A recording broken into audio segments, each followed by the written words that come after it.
Europe, going to school with the language of instruction being Dutch.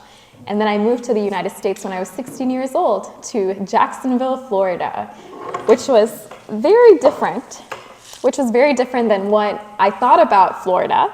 Have folks ever been to Jacksonville? Yeah, all right, we got some folks. So it's it's really more like the South, right? It feels more of an extension of Georgia. And for me, I didn't know that there were parts of Florida were like that. I thought that all of Florida was like Miami for the most part. So, you know, growing up in the Caribbean, the majority of folks are of African descent. And so I always thought that racism was over.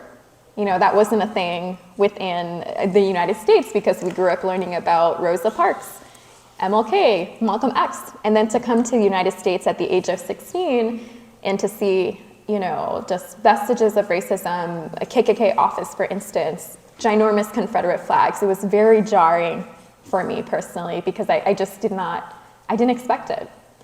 And so from that age of coming to the United States, I realized that there was something really wrong, and coupled with my experience as an immigrant, you know, there are a lot of intersectionalities when we talk about race and then when we talk about immigration status. So that's just a little bit about me. On the personal side, I'd like to tell you too a little bit about my undocumented journey. So my grandmother, who is my dad's mom, she was a candle maker in New York. She came to the US in her 50s, and she was an American citizen. She signed for my dad's paperwork so that he could also, you know, become a resident here in the US. And she passed away before everything could be finalized. So it left us in this extremely precarious situation where we're in limbo, right? There's not a lot of very clear laws that help you to navigate such a situation. So to this day, my family is undocumented. They don't have papers, and it's been a long and very expensive legal battle. And the only reason I was able to go to university was because there was this incredible nonprofit organization called Equal Chance for Education in Tennessee, who gave scholarships to undocumented students. And that's the only way that I was able to go to school. So I did that.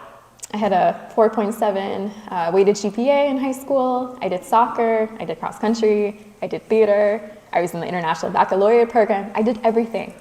And that's really because I thought that that's all I was going to be able to do. I thought high school, that was going to be it, right? And so I just tried to do as much as I possibly could, because access to higher education, of course, is just not as possible in certain parts of the United States. Connecticut is a great state if someone was in my situation. It's so something for you to be really proud about when it comes to Connecticut. So I will leave it there, and I want to tell you a little bit about IRIS. And I hope that you can see that based on my story, I feel really proud to work at IRIS. You know, I walk in there every single day and I feel that I belong and that I'm welcome there. And it's not really something that you feel as an immigrant as you go into certain places. So I feel very blessed to be able to work at IRIS and to represent the organization and our clients.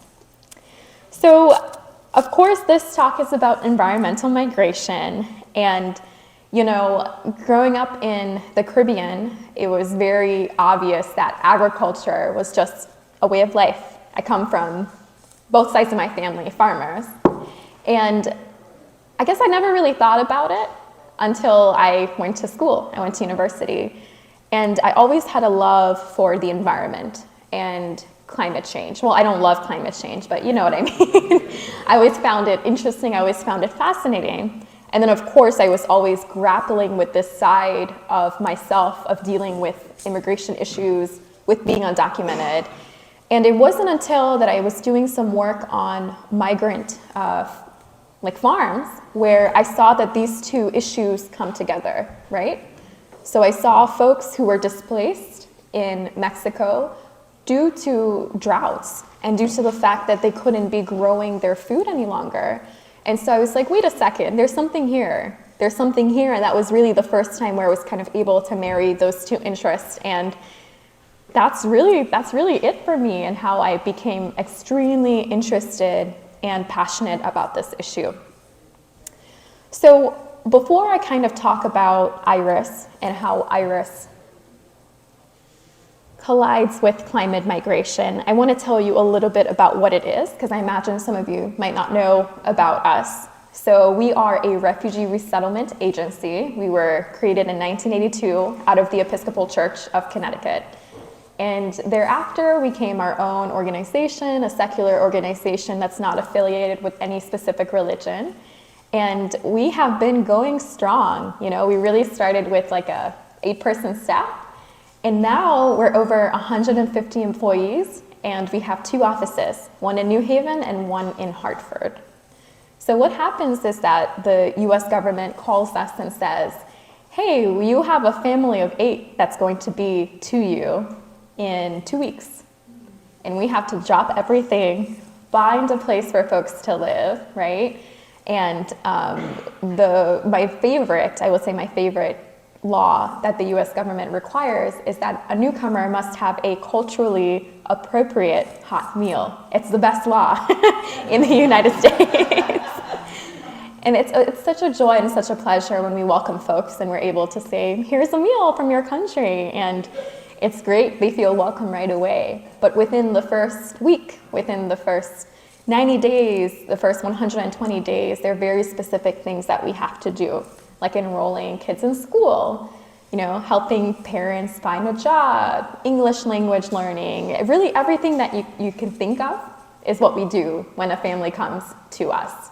So that's on the refugee side, right? That's been a program that has been established by the United States government for quite some time. And so that's the work that we have traditionally done. However, I would say during the Trump administration, we really took a step back and said, we can't just help refugees, we have to help all immigrants, right? And so I'm not a program staff, you know, I don't have my own clients, right? My clients are really community members and donors and folks like that. And so during the Trump administration, we would get calls from the front desk, and I was the only one who spoke Spanish on staff. And the receptionist would say, hey, can you take this call?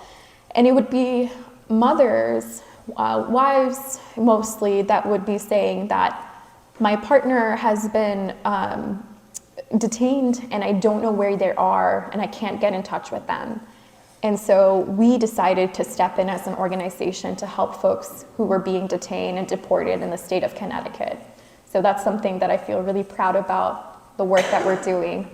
So in addition to undocumented immigrants, we're also helping asylum seekers, asylees, parolees. As you were hearing earlier, there are many, many, many different statuses, and we can have a whole 2-hour presentation about the differences of those types of immigration statuses. And so what I would just kind of leave you in terms of immigration statuses is to think of refugees, right? And to think about refugees and non-refugees, because the reason why I'm trying to demark this classification is because there is such strong support for refugees, but not as much support for asylum seekers or for undocumented immigrants. And we'll talk a little bit about why that's really problematic in terms of climate migration, right? And so for someone to be considered a refugee, you have to have been fleeing persecution due to a well-founded fear on the basis of religion, political affiliation, a social group, right? But none of these rules include climate migration, right? Climate change, environmental reasons. There's nothing within that statute from the United Nations that explicitly says that. So when you hear the term climate refugee, that actually doesn't exist legally, right? And so that's something that's important as we talk about this, to have that framing in our minds.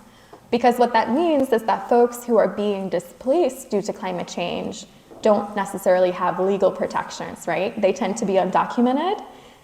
Even if they were to try to do a claim for asylum, it wouldn't have standing. And that's because for someone to get asylum, they would have to meet the same requirements as somebody who is a refugee. The main difference between someone who is a refugee and an asylum seeker is that a refugee is waiting in a third country, right? So let's say you're fleeing from Afghanistan, maybe you're waiting in, maybe in Pakistan or in India, right? And maybe you're in a camp for about 10 years, and then the US government says, hey, you can go to the US now, right? Whereas an asylum seeker kind of takes, the situation in their own hands and presents themselves in a host country and says, I would like to declare an asylum case, right? So that's the main difference. And so it's been very controversial, especially with Title 42. You guys probably have been reading. I know you have a lot of literature you've been reading and listening to Anthony Blinken. What's been happening is that asylum within the United States has been just almost decimated. People are not allowed to really come into the country and declare asylum. They have to wait outside of the United States for permission to enter, and it can be really dangerous. And so the remain in place policies, have y'all heard about that? The remain in place a little bit? Okay, so that was during the Trump administration and also during COVID-19. It kind of all merged together, and folks had to wait in camps. And that can be really dangerous in terms of race. For African folks who are waiting in Mexico, there's a lot of anti-Black racism throughout the world, right? And so one, if you don't speak Spanish, and then two, if you're not of a specific skin color, then you can be doubly discriminated wherever you land up and where you're waiting for assistance. So that's something that we have really been, we've been dealing with. So now that you know a little bit about IRIS, you know the difference between a refugee and asylum seeker, I want to tell you a bit about what IRIS has done to help environmental migrants, okay? So this might be interesting to you. When we think about climate migrants, when we think about environmental migrants, we don't really think about the United States as much, right? Do you kind of think about the US when you think about climate migration? No, right? You don't. Hurricane Katrina, right? Scientists have been talking about how the hurricane was made stronger due to climate change, right? And so the folks who were displaced due to Hurricane Maria, they had to go somewhere. And as you can remember, in 2005, folks were going everywhere. They were going to Florida, they were going to Texas. We had a group of folks who actually came here to Connecticut. And in 2005, IRIS helped a group of folks who were displaced because of Hurricane Katrina. But we didn't actually have that language to say, these are environmental migrants. It was FEMA saying, hey, refugee resettlement agencies, can you help out? You already have the infrastructure to resettle folks. And even though this is not a cross-border migrant, well, I should say international border migrant, can you do this? And we said yes, right? The trend continues where during 2018 with Hurricane Maria, the state of Connecticut spent $4.4 million to help resettle hurricane evacuees, right? So as we know, Puerto Rico is a territory, right?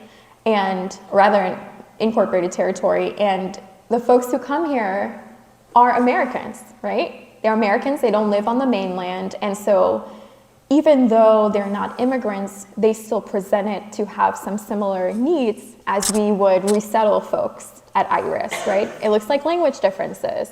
It looks like the fact that if you're displaced, everybody needs somewhere to live, right? Everyone needs to get their kids in school, they need to get a job, they need access to food, a bed to sleep on, right? So these are things that have been interesting, and we're seeing these patterns continue. Whenever there were earthquakes and other hurricanes that happened in Puerto Rico, folks came here to Connecticut because there's such a big population of Puerto Ricans and this culture of wanting to help folks, right? So in New Haven, in Bridgeport, even in Springfield, Massachusetts, there are huge populations and communities of Puerto Ricans and of folks coming together and helping each other out. So I just kind of wanted to set that stage for this sort of American environmental migration crises that we're not talking about as much, right? So we have that on one hand, coupled with the global environmental migration crisis as well. And so the top countries from where we are resettling folks are, of course, coming from Ukraine, right? Ukraine is it's not an environmental issue, as we all know, right? It's more related to war and more related to politics. And so that's a group of folks. The other group is from Afghanistan, and as you all saw a few years ago, the country was completely destabilized, right? When we talk about climate migration, it's difficult for us to point and say, these folks were displaced because of climate, right? Climate change, because of drought, because of floods. Ordinarily, it's coupled with many different things, right? It might look like unrest, right? Political and social unrest. It might look like religious persecution, right? So usually we call it multifactorial reasons as to why somebody is displaced. And so that's why it's so difficult on the international scene and within the legal scene for us to point and say, these folks are being displaced because of climate change. And so with Afghanistan, with Syria, we've seen a lot of these kinds of conversations that are difficult to have. Because not only are folks are moving from rural areas to urban areas, and I think in the ProPublica article that you all read, talked a little bit about the challenges around that. And so these are the types of things that we're seeing. The last thing I wanted to tell you about in terms of clients is that Guatemalans are one of the higher groups of non-refugee immigrants of whom we're giving assistance. And as you read in the ProPublica article, this is a group of folks who are facing tremendous droughts and flooding in their homelands, in addition to gang violence, right? And so we're seeing a lot of folks who are coming across the border who need assistance. Folks want to wait in line, right? People want to do things the right way, but there's not really a pathway for them to do so. People can't present themselves to the immigration officers and say, I need assistance. I am claiming asylum because of climate change in my homeland because I can't grow any food. They're just going to deport you right away.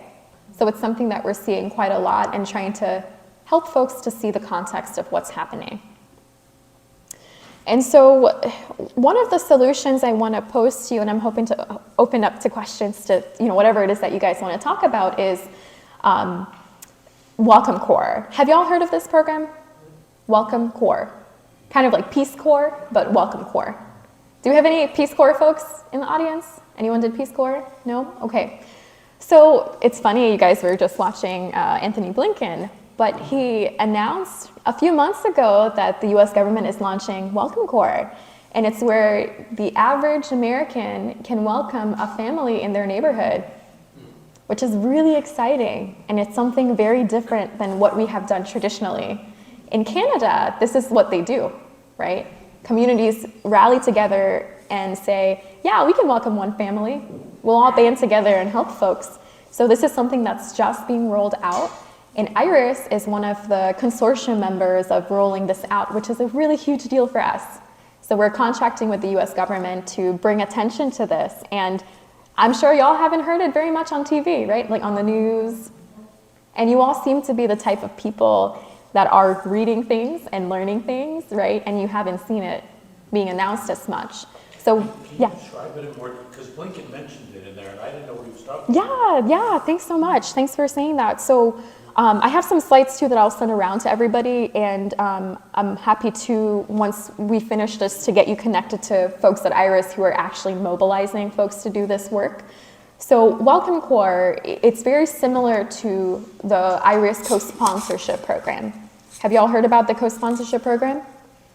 No? Okay, great, yeah. So what happens is that you have a group of people. I'll give an example, a real life example. There are 4 synagogues in Connecticut that have come together and who have said, we'll welcome families, and what that requires is training, a lot of training.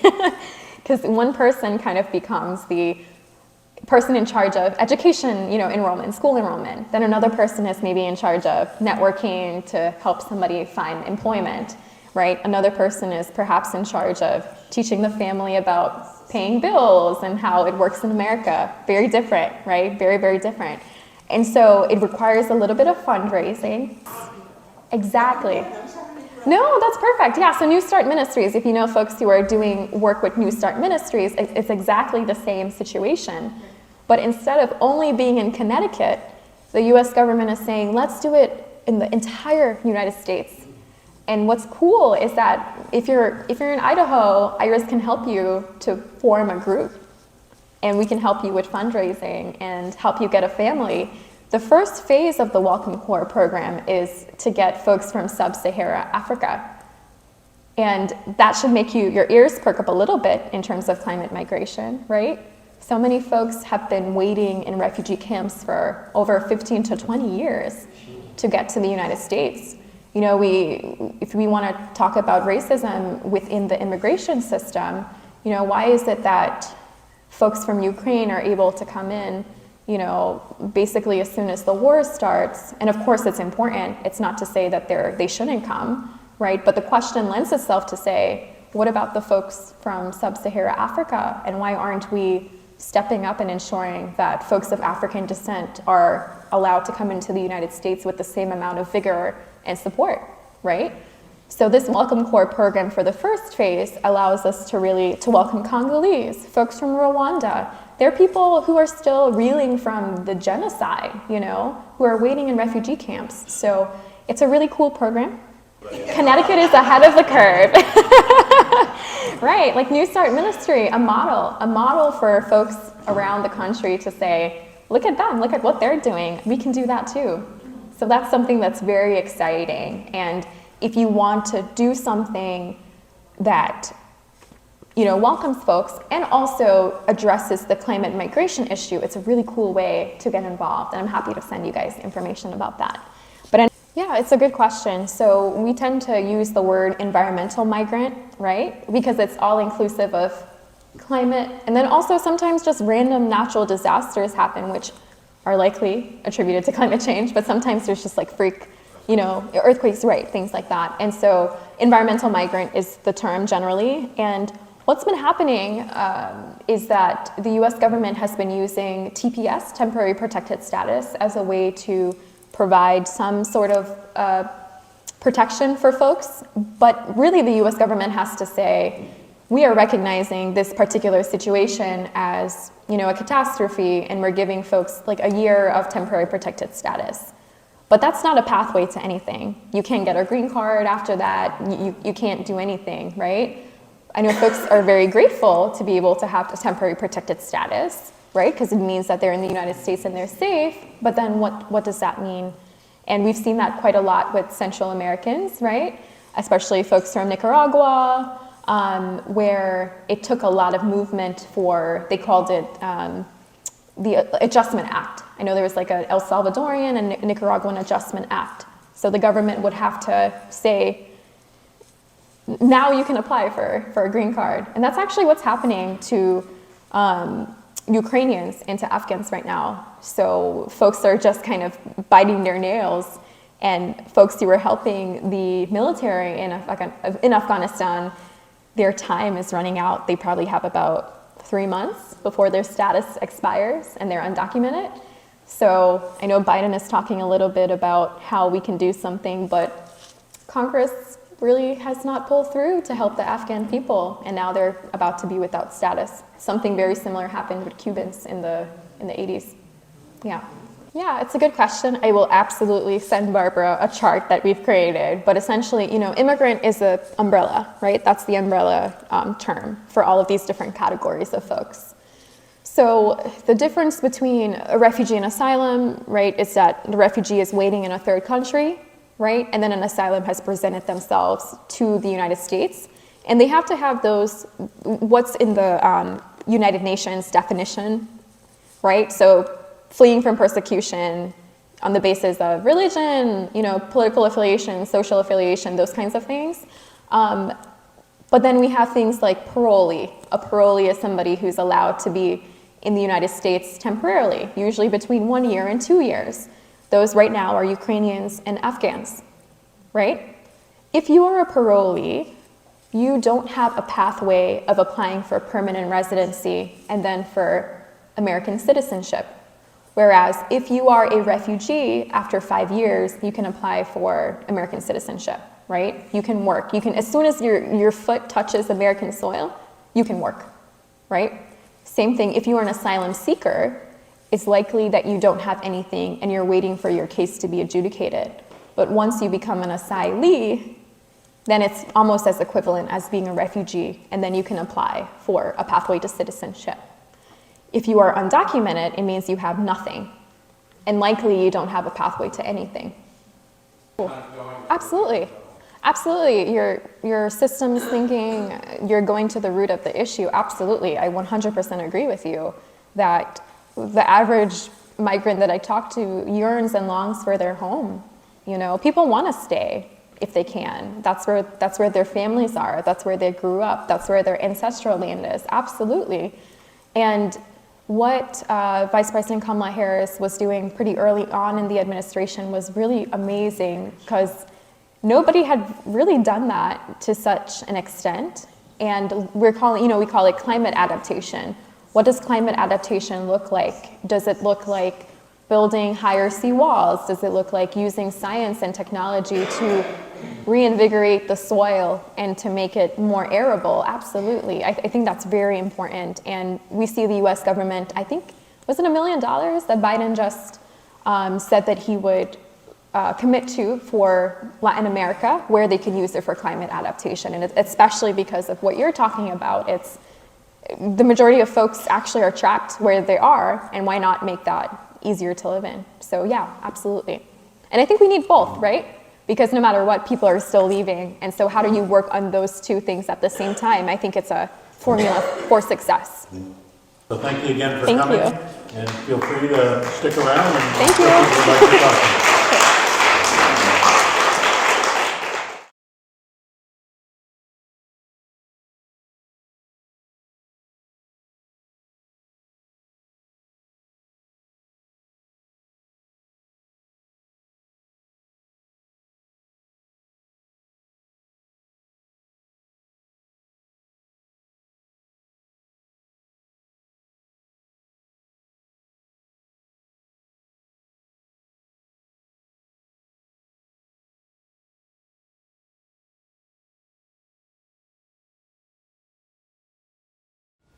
In 2 weeks' time, the CDC's temporary Title 42 public health order will expire as required by court order.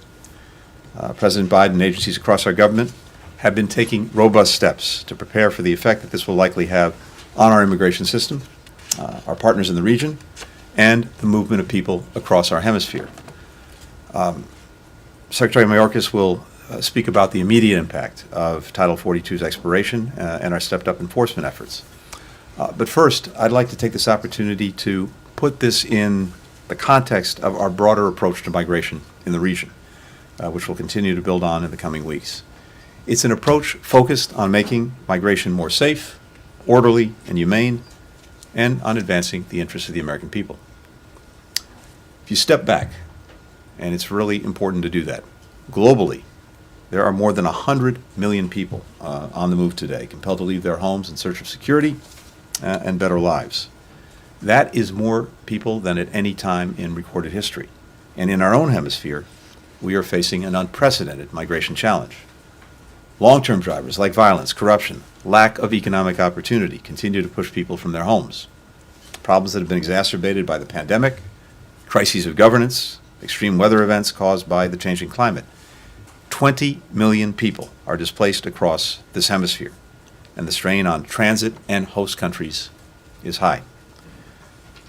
Migration is the definition of a challenge that no country can solve alone. The magnitude, the range of drivers, the push and pull factors, all demand that we work together. That's why last summer, President Biden brought together leaders from nations across the Western Hemisphere to agree to the Los Angeles Declaration on Migration and Protection. 21 countries have joined that declaration. The LA Declaration is an acknowledgement of our shared responsibility on migration and our shared commitment to work together and leverage the strengths of partners across government, civil society, the private sector, humanitarian organizations, multilateral organizations, all coming together to address this challenge. So let me highlight some of the ways the United States is working with our partners in the region on migration so as to take, among other things, pressure off our borders by giving people alternatives to making a hazardous journey to seek asylum in the United States. Of course, fundamentally, we're working to tackle the root causes of migration so that people don't have to leave their homes in the first place.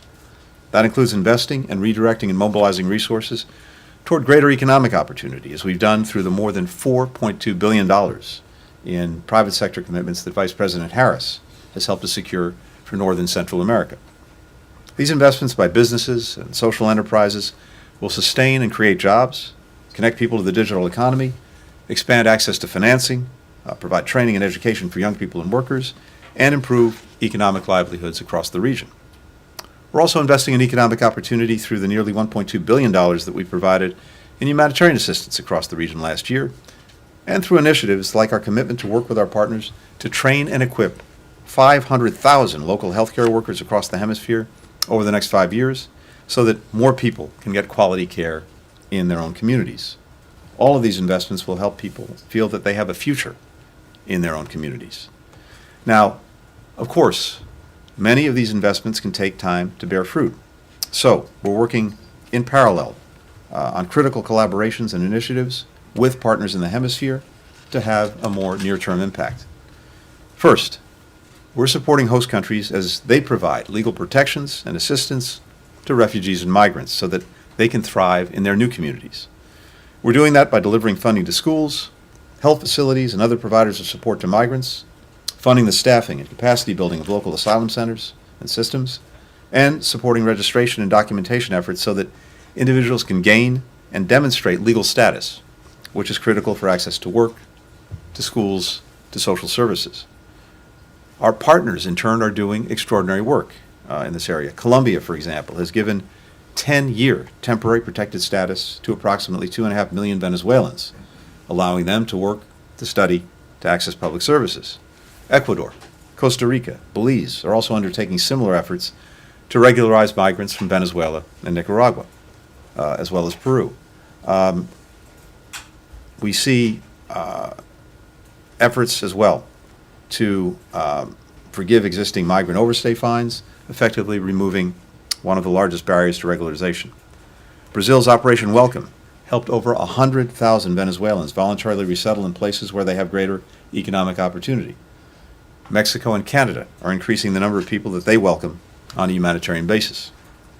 We're also working with partners in the hemisphere to accept repatriation flights, increase security forces along migration routes, provide more assistance to migrants and refugees. We continue to surge assistance to host countries throughout the hemisphere to help integrate refugees and migrants and increase humanitarian aid and protection for vulnerable populations.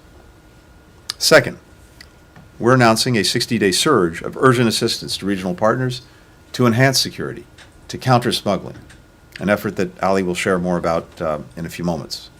We're also working to counter disinformation being spread by traffickers and other bad actors, including by expanding our paid and earned media outreach to high-out migration communities and migrant routes through channels potentially reaching upward of 85 million people, so that people who want to migrate have accurate information about how to do so legally and safely, and know the dangers of putting themselves in the hands of traffickers. Third, we're significantly expanding access to lawful pathways for migration for those in need, including the U.S. Refugee Admissions Program. For too many people in too many places, these pathways feel far from reach. So we're working to create more opportunities and to make them more accessible. The United States welcomed 6 times as many refugees from Latin America and the Caribbean in 2022 than during the previous year. We're on track to more than double those arrivals in 2023. And in January, President Biden committed to welcoming 30,000 individuals every month from Cuba, Haiti, Venezuela, and Nicaragua through a parole program. Irregular migration from those 4 countries fell by more than 97% within the first month because people now have a legal and safe pathway. That means tens of thousands of people are no longer making the perilous overland journey to our border or putting themselves at the mercy of abusive smugglers. We're partnering with both national and international NGOs to connect the most vulnerable populations, including religious minorities, political dissidents, LGBTQI+ persons, and survivors of gender-based violence, to expedited resettlement processes. We're developing new ways to increase the scope and effectiveness of our migration system like Welcome Corps, which for the first time ever allows American individuals to sponsor refugees.